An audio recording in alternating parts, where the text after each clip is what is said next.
dans cette petite séquence vidéo, au cours de laquelle nous allons tout simplement voir la conductivité et la loi de Kohlrausch. Bon, peut-être que je prononce mal, bon, vous savez, c'est un nom.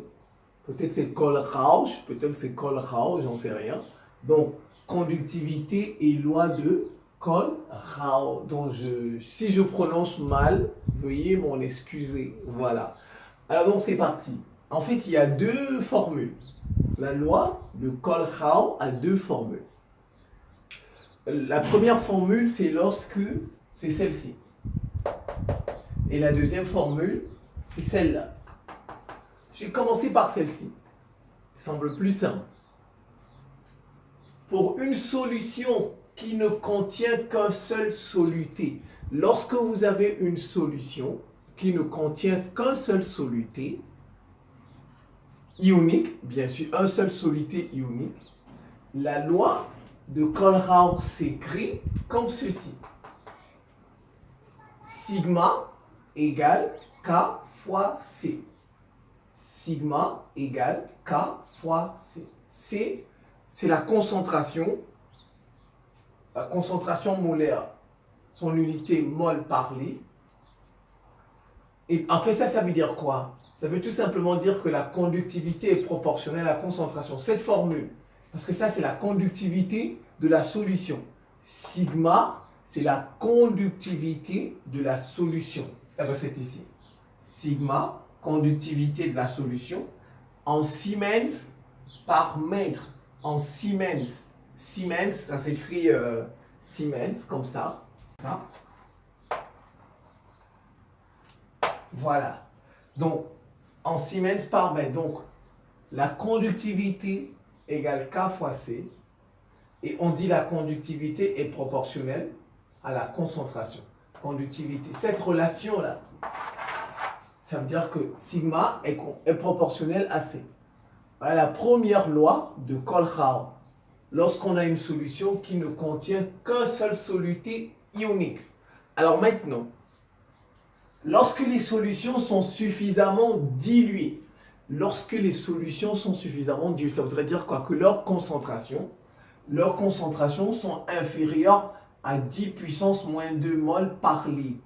10 puissance moins 2 mol par litre. Voilà. Là, on dit qu'elles sont suffisamment diluées. La conductivité d'une solution obéit à la loi de Kohlrausch, cette loi. Sigma égale la somme du produit. Ça, c'est un produit. Ça. La somme de ce produit. La somme de I allant de 1 à N, de lambda I fois la concentration de XI. Voilà, ça, la somme de lambda I fois la concentration de XI. Alors, en fait, lambda I ici, c'est la conductivité molaire ionique de XI. Lambda I, c'est quoi? C'est la conductivité molaire ionique de XI. XI lui-même, c'est quoi? XI seulement, c'est un ion. Voilà, XI c'est un ion. Et ça, c'est la concentration. Donc ça, comme ça. Tout ça, c'est la concentration de chaque ion. Vous voyez, puisqu'on a mis I. On a dit lorsque les solutions, on peut avoir plusieurs ions dans une solution, n'est-ce pas? Voilà. Dans les I là, on peut avoir par exemple 2 ions. Voilà, 2 ions. Ça va aller de 1 à 2.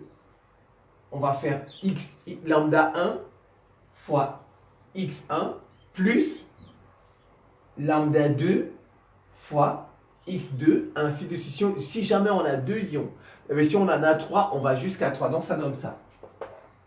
Lambda 1 fois x1 plus lambda 2 fois x2 plus etc. Ici, c'est le cas où on a 2 ions. Vous voyez les I là, ce sont des numéros. Voilà, ici ça c'est l'ion 1, l'ion 2, la concentration de l'ion 1, la concentration de l'ion 2, ainsi de suite. Vous voyez, c'est très simple. Et la concentration de chaque ion, c'est en mol par mètre cube. La concentration de chaque ion est en mol par mètre cube. Et maintenant, comment appelle-t-on tout ceci? Tout ceci, voilà, ici, ce produit-là, ce produit s'appelle la contribution d'un ion. Voilà, ce produit, ça, on appelle ça la contribution d'un ion, tout simplement. Donc, vous revoyez ça tranquillement. Je pense que ce n'est pas très compliqué. Je vous remercie pour votre attention et à très bientôt.